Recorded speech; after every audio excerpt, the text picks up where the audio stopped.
Oh, hi there, everyone. Welcome to another episode of Cardwell's Cauldron. I am Cardwell. And I'm Kevin. And here, we got a request deck from a couple of people. Definitely from last week. It's a little hard, okay? It is a mill deck. And it's called Millhouse of Cards here. Now, it's not Shadows of Innistrad good, because that was an amazing set for mill. Yeah. I did my best. Hopefully you like some tricks, and we'll see what we can do. Let's see what we got. Let's see if we can get there. Alright, what's this? What we got? Minister of Enquiries. Yep. It's used in the God's Pharaoh's Gift deck to help them mill themselves.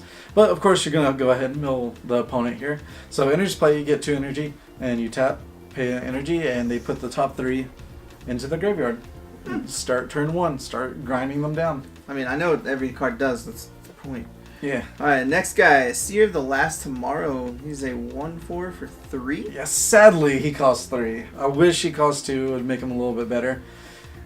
You pay a blue, discard a card, then they mill 3 as well. So you have to discard a card. But we're actually drawing a lot of cards, hopefully, through this. Kind of the old idea of like, let's both draw cards, and then we'll to mill them out quicker. I like it. Alright, this is my baby. It's my thing. Yeah, it's terrible, but it's a big dumb creature and I love it. But it had to be thrown in here. At least one of them. We got one. So, a Fleet Swallower. 7 mana, 6/6. When it attacks, target player puts the top half of his library rounded up into his graveyard. Yep. The fact that it costs 7 when Traumatized costs 5, like, come on. Like, come on. It could at least cost 6. Every turn you get to go halfway when he's a 6/6 beater. But yeah, we have that with the combo later. We'll get there as well. But let's get to the spells, because mostly mill decks is all about spells. Now, Compelling Argument. It's actually a legit like mill card. So it costs 2. Player puts the top 5 cards in the library into the graveyard. Done. You can cycle it, but you won't be cycling it at all. Yeah, you'll be using that to mill. Just straight up. Winds of Rebuke is the next card up. Costs 2 as well. It's basically a small protection spell, so you bounce a non-land permanent, which that is good because it doesn't have to be a creature, it can be anything, to opponent's hand, and then each player mills 2. So, I like it. It's not too bad. It gets there, but it's not crazy. Yeah. Alright, Fraying Sanity. Yep. Longer the days of Sphinx's Tutelage away. Yeah. So now we have to use Fraying Insanity, which is the cornerstone of the deck. Like, you want this hopefully opening hand every time. Or at least to play at turn 3. So, here we go. Enchant player. So it is a curse. So at the beginning of each end step, so there's yours, enchanted player puts the top X cards of his or her library into the graveyard, where X is the number of cards put in this graveyard from anywhere this turn. So you want like a D10 at least to keep track. So if they play a spell, it goes in the graveyard. There you go. It counts it. I was trying to figure out a color combination. That's why I forgot about the card. Because I want to do like blue-black for recursion of Fleet Swallower and do all that fun tricks. Or blue-green because you can fog. Like you can just constantly start fogging. So you can play Turbo would not Fog. be hated then. Yeah, like, exactly. You already play mill and then you play fog too. Yeah, exactly. Terrible. But here's a cute trick I thought would help us out actually. Alright, Induced Amnesia. Yep. Blue and 2 enchantment.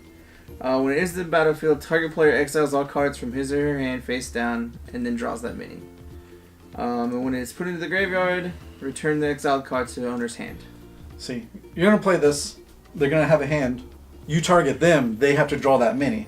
So immediately for 3, you can maybe an average of 5 cards out of the deck for 3. Which is pretty cute. It's pretty good. So like, and I don't see people actually boarding in hate for this card. Yeah. So like, besides if you go against aggro, remove it immediately, of course, because they're not going to have a hand. But I figured that like, okay, for 3 mana, we could potentially, against control, have 6 or 7 cards.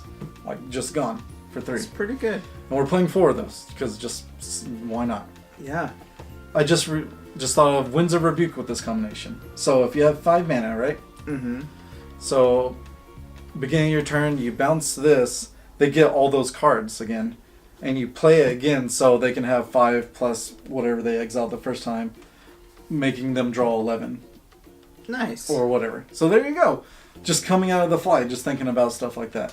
Because it's not land permanent, so That's pretty good. Go to Winds of Rebuke real quick. Just make sure it's not opponent's control. Yeah, so non-land permanent. So there you go. That's a cute little nifty trick to help mill out. I like that. Yeah, and you could even do Winds of Rebuke at the end of their turn, because the discard phase already happens, correct? Yeah. I do believe. So end of turn, discard, then you bounce it, and then go. I might be wrong about that. Okay, Kumena's Awakening. So cleanup step, don't do that. Because cleanup step is at the very end, you can't react to it. Yeah. Sorry. This card's kind of really dumb. That's why I don't want to talk about it. But I kind of like it though. So back in the day when Mill was doing it, they used Howling Mine. Makes where both players draw a card, so you get cards out of their deck. Well, this is what it does. Cost 4 enchantment. At the beginning of your upkeep, each player draws a card. Okay. So when you play it, you're not losing value by them drawing a card before you. I like it. Which is really good. Now, if you do get a send, which hopefully doesn't happen during this, you draw a card only, which is still good. But you want them to be drawing cards as well. Yeah. As much as possible. Yeah, because you're trying to mill them out. That's your whole goal. Yeah, exactly. So you don't want to just be you. Yeah. Now, this is one reason, of course, why I threw in white, because of Dovin Baan.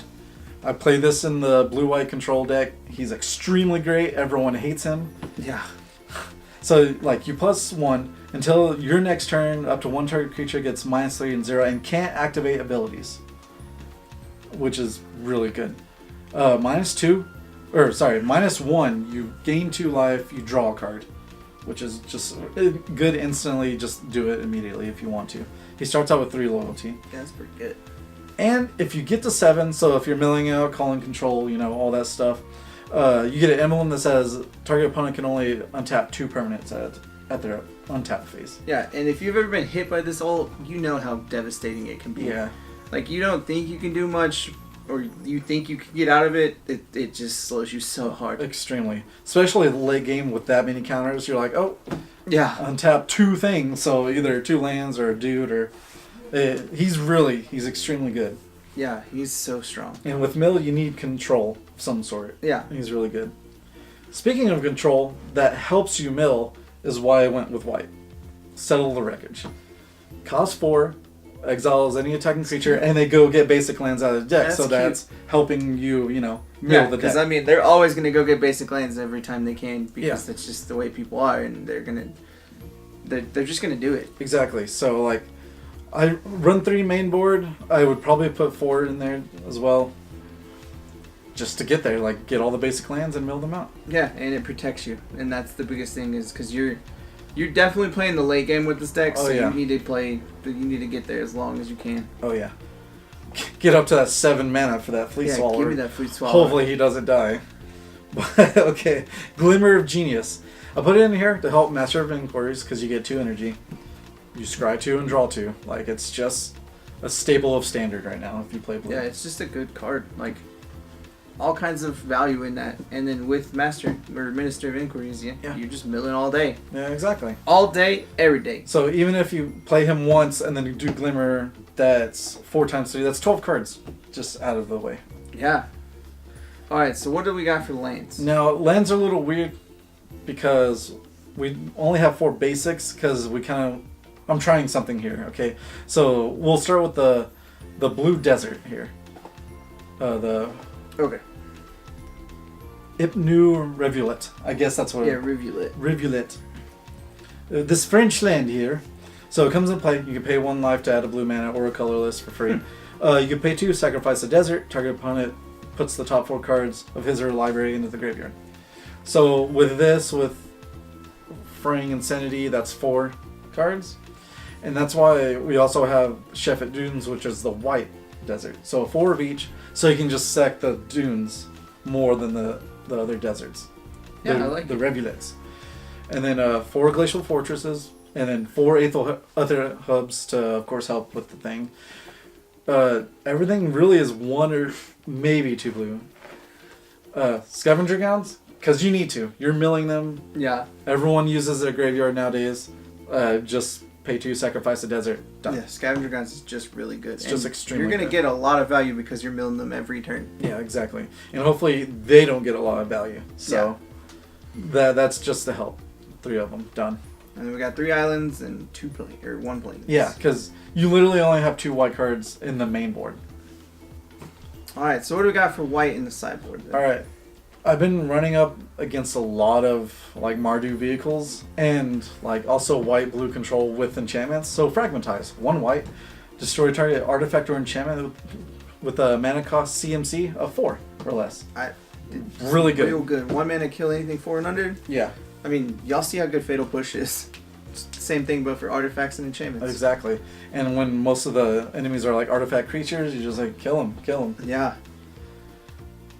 Sentinel Totem is the next one. Yeah. Literally pay 1, enters the battlefield, you scry, which is good, and then you can tap to exile it immediately, exile all cards from all graveyards. It's just to help, you know, clear out the way. So if you're going against Scarab God, or even God's Pharaoh Gift, you don't want that to trigger fast. So you immediately want to play this.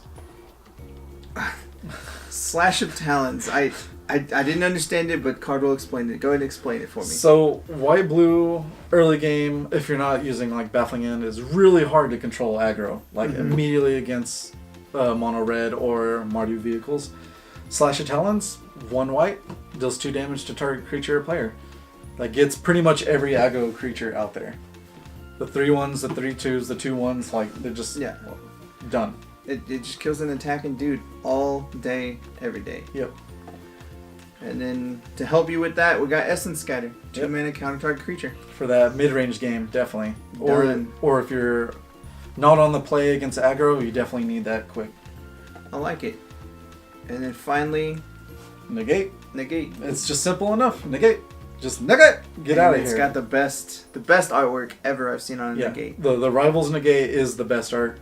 I want them all. I wish they had a full art of this, like not foil, but just it would be beautiful. That would be gorgeous to see. Oh yeah. Of course, against control matchups, like why not? If they're gonna try to be all day. countering your mill spells that you need out there, it'll definitely help save you. But yeah, definitely this deck. It looks like you just really need Fraying Sanity as soon as possible. Yeah. And then just go ham. But yeah, that's like I said, without Sphinx's Tutelage, like one of my favorite mill cards, like printed recently. Without that, mill's a little hard to get there, but I think this is the perfect like mix around of cards that can help you there. Yeah, I think it'll do really well, and God help you land that Fleet Swallower in its stay. If it sticks, you get to win. Maybe second game when they take out all their kill, and you're just like, okay, you don't have a Vraska's Contempt anymore. Like, bam. Like, get out of there. I like it. I think it'll be pretty good. Yeah, and I guess when I said combo, Fraying Insanity, Fleet Swallower, immediate win. You swing, lose half their deck. Fraying Insanity triggers, their other deck is gone. So that's why he's definitely in there, because of the one-hit combo that just kills them out straight up. That's real cute. Yeah, I like it. So I hope the people who ask for mill, I hope this helps. I hope this at least or tweaks your mind where you can actually leave in a comment below to see like what you see that I didn't see, and maybe we can help it out and actually make a perfect mill deck for until Dominaria comes out, because that set looks amazing. It's gonna be pretty nuts. Oh yeah. So with that, thank you, Kevin, for joining me here. Man. It was fun. This has been another episode of Geektopia Island. Like I said, Millhouse of Cards. The deck list will be below. And hopefully you enjoyed your stay here at Geektopia Island. Be sure to like and comment on the video. And to get our latest and greatest, go ahead and hit the subscribe button as well. And to get notifications, there's also a little bell that you can hit. Now, if you want to look at some old deck tech videos, go ahead and click to the right. And if you want to see them in action, click the videos below. Thank you.